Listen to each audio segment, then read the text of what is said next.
Welcome to the Frazier Museum, the Frazier Virtual Museum. We're doing our part, as I'm sure you are, and we know that you are out there perhaps at home looking for things to do, so we are bringing content to you.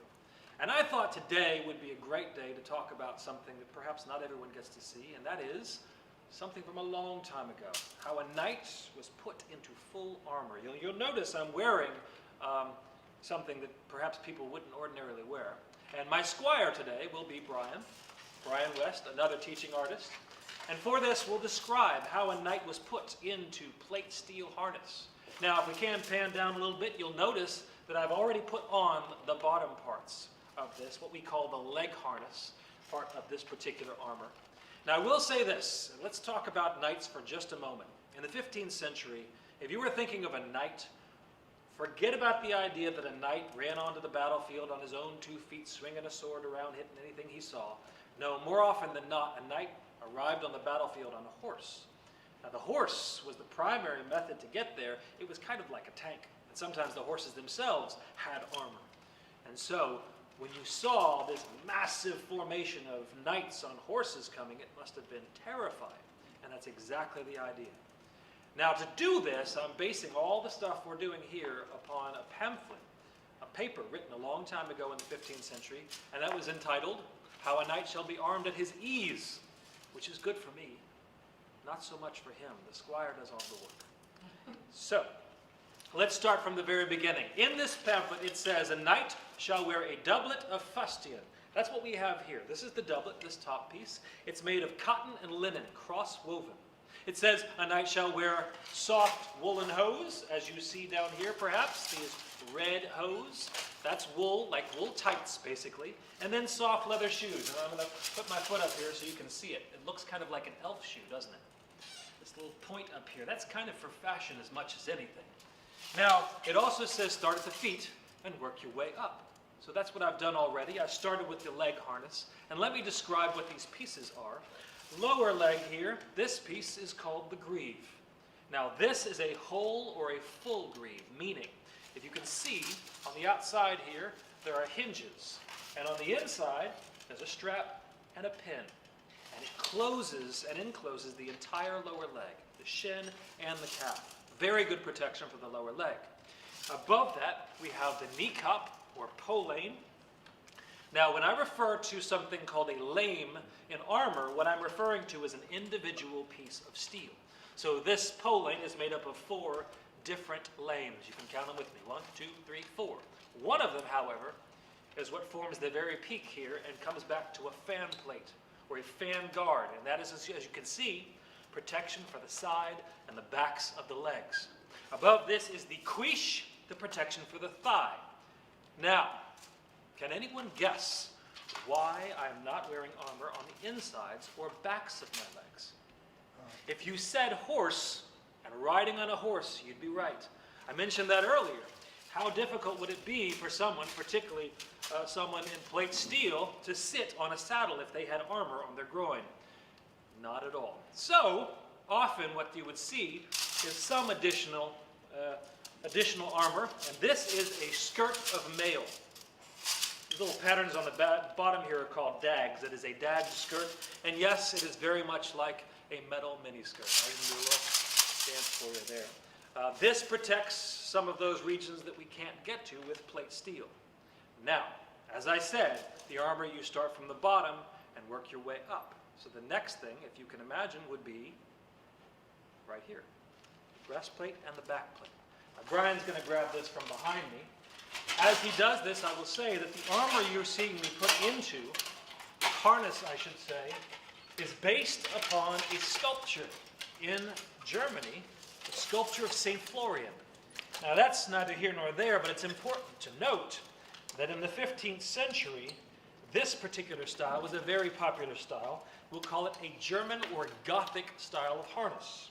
A couple things you can notice about a German style, and in history, a lot of times people would make styles like this because it was so well received. People thought it was really strong. You'll notice with German style, the Gothic style, a lot of fluting. That's these grooves that come down and away. In fact, here you see a fleur-de-lis. Now, France, we think normally French with the fleur-de-lis, but this was a symbol of lots of nobles at the time period, not all from France. Now on the bottom here I have these things called falds. That is another metal skirt. And these pieces called tassets. Now you notice that they're flexible. They're attached with little straps here. That is so I can sit on top of a horse, so I can move still. But they also protect a very important weak spot, and that is below the cuirass, which is what this is called, and above the leg harness. Now, looking at these ridges and grooves, I would like to say, when you think of armor, don't only think how does armor stop a weapon, because it can. That's part of it. Also think, how can armor deflect weapons? And if you're not familiar with the word deflect, it means to make it bounce away, so it doesn't pierce all the way through. Notice this ridge in the middle. Notice these grooves coming down and away.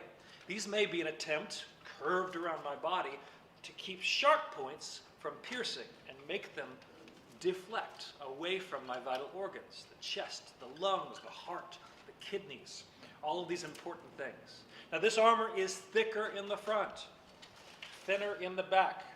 I would imagine that is because you hope your enemy is in front of you, not behind you. And we'll talk a little bit more about that in a moment.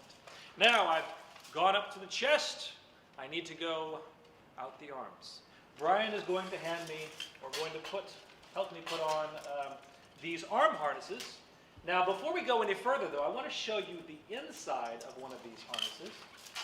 What's really neat, if you go to a museum, more often than not, a museum that shows armor, you'll see armor placed on a mannequin, behind glass perhaps. Well, lucky you. Today you get to see what's inside the armor. See right here? If you have something that's really flexible, one of the ways they do that a long time ago, or did that, was they add leather strips. And so there is leather all throughout this armor. And these leather strips allow this particular piece, this arm harness, to flex and to move with me. There's also a leather strap at the top, and that is so that you can tie it up upon the shoulder. And we'll talk about that in just a moment. Before we go any further though, we're going to add something called the standard. And the standard goes around the neck, and we're going to kind of tuck it up and underneath. Notice cloth on the inside, steel on the outside. Almost always you can assume something's in the middle, and that is leather. So, we really were supposed to put this on before the cuirass, but that's okay, we'll make it work. We're going to tuck it in here, which is where it should be. The cuirass should go over it. And the reason we do this, and the reason we have this on the neck, is so that my neck can be flexible, so I can move my neck. Now this mail, notice I say mail and not chainmail. Not that you can't say chainmail, in fact a lot of people do.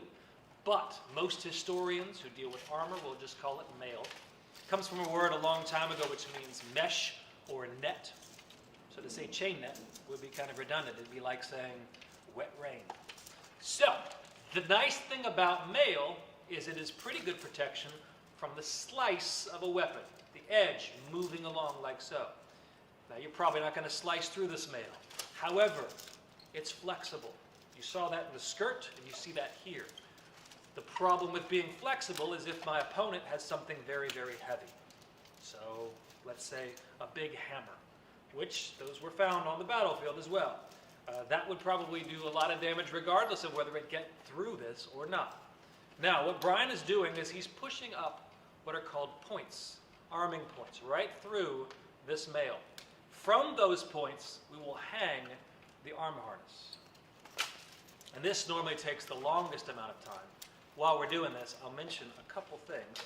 This armor weighs in at about 55 pounds. I'm sure you were probably wondering how much it weighs with all this steel. That is pretty light, though, when it comes to armor. Some armor weighed in excess of 75 pounds. We have an Italian-style armor, a Milanese armor, in the building. It was built for someone else. That is 75 pounds. That's not even the heaviest. Sometimes the armor that they wore at tournaments, tonlet armor, could go 100, 110 pounds. Of course, those men generally were on top of horses, so the horses had to carry most of the weight. Now, once Brian pushes these through, we'll put the arm harness on, and I'll tell you what all the pieces are as well. The nice thing about the German style is those pieces are kind of all put together. So we just kind of slide it on over the arm. You'll see that in just a moment. I mean, what are the differences between the Milanese armor and the German armor? It's a great question, Brian. Often the differences between the styles of armor that were made in this period have to do with what it looked like. Many of them were protecting all the parts of the body as much as they could.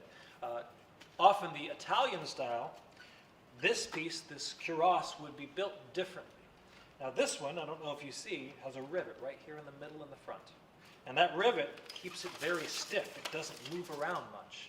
The Italian style, sometimes, instead of having this rivet, which goes all the way through, has a strap and a buckle.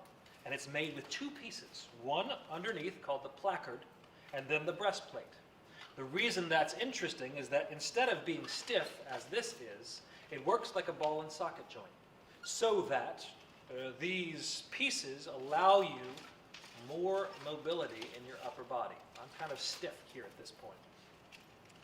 So that's one of the major differences. Also, the armor that we have downstairs, the Milanese style, most of the pieces are bigger, which is why it's so much heavier, 75 pounds as opposed to 55 pounds. Now, this apparently is, one of those periods that takes a while to put this on. You got it? Almost. Okay. Were we missing a chape? I was, yes. Oh, that's a problem. Oh boy, we did this with tape instead. Chapes, just so you know, just like the thing on your shoes, aglets.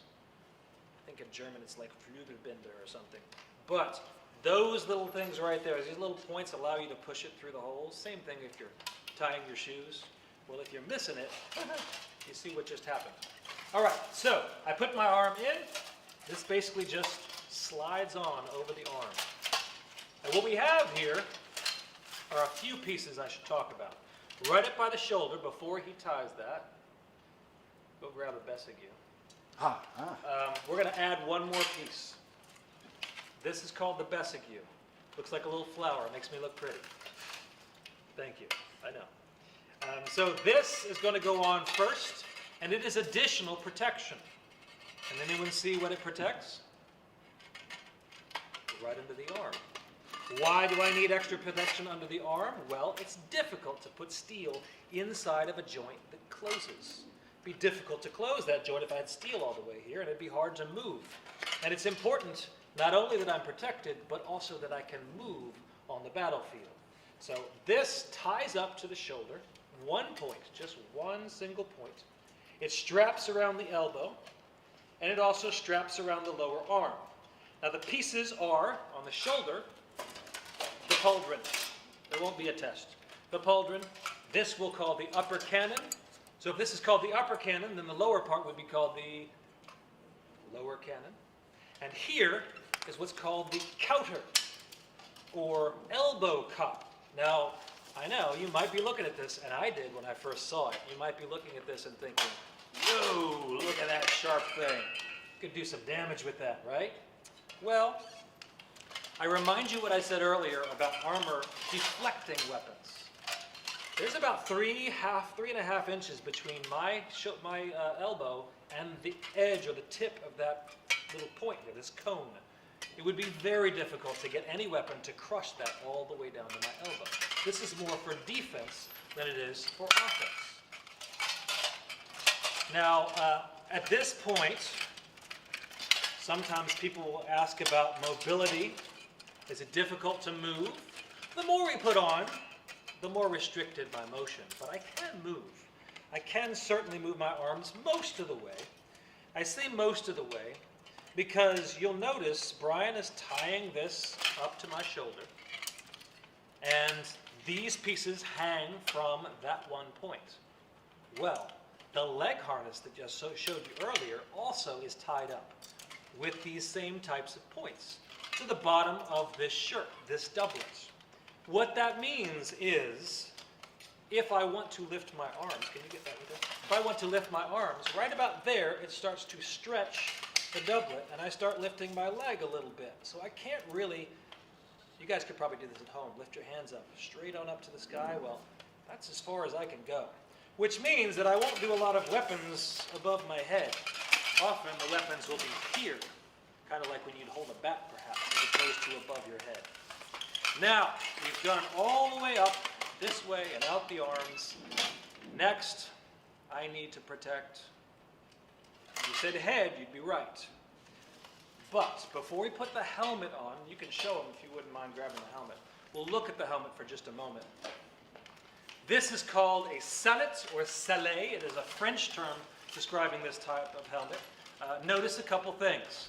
There is a visor, and that visor locks into place. It cannot open once you've locked it, except if you push a little button here. It's pretty smart, pretty ingenious. It's got protection for the back of the neck. It has what's called a comb, named perhaps after like a rooster's comb, on the top. This is additional protection for the top of your head. Now, cloth on the inside, metal on the outside. Can you guess what's in between them? Leather. If you said leather, you'd be absolutely right.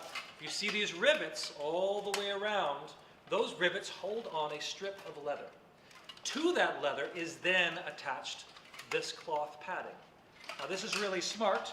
The padding itself, they're just triangles, and there's a little string or a thread on the top. And if you tie it tight, it puts it further up from your head. If you tie it loosely, it gets closer to your head, so you can even adjust where this goes in your head.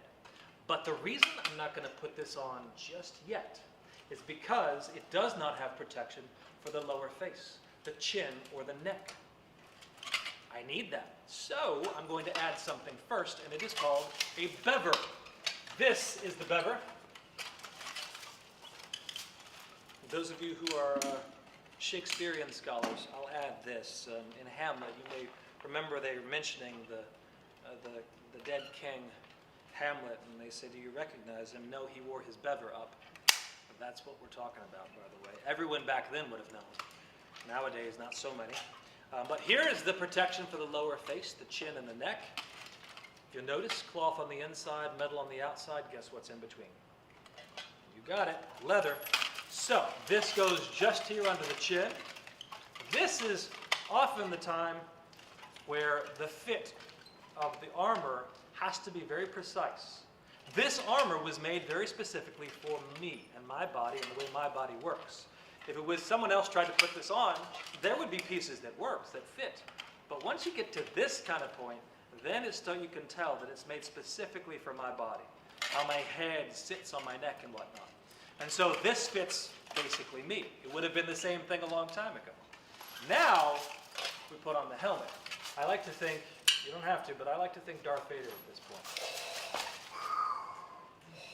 Nice.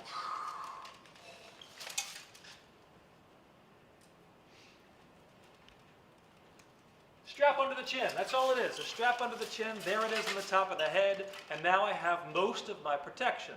Now, I'm going to show you what it looks like for just a moment to have the bever up and the visor down. What should happen, and what you'll see happens, the visor will overlap the bever by about half an inch or 3/4 of an inch. And maybe I could fit a thumb up in between them. And that's all you want. Because again, this is protection for your face in a war, right? So people with swords and spears and things. But before I do it, I want to mention there are a couple drawbacks. I mean, it's good protection, but the drawbacks are, one, I can't see very well. They're going to be looking at a little slit in the visor.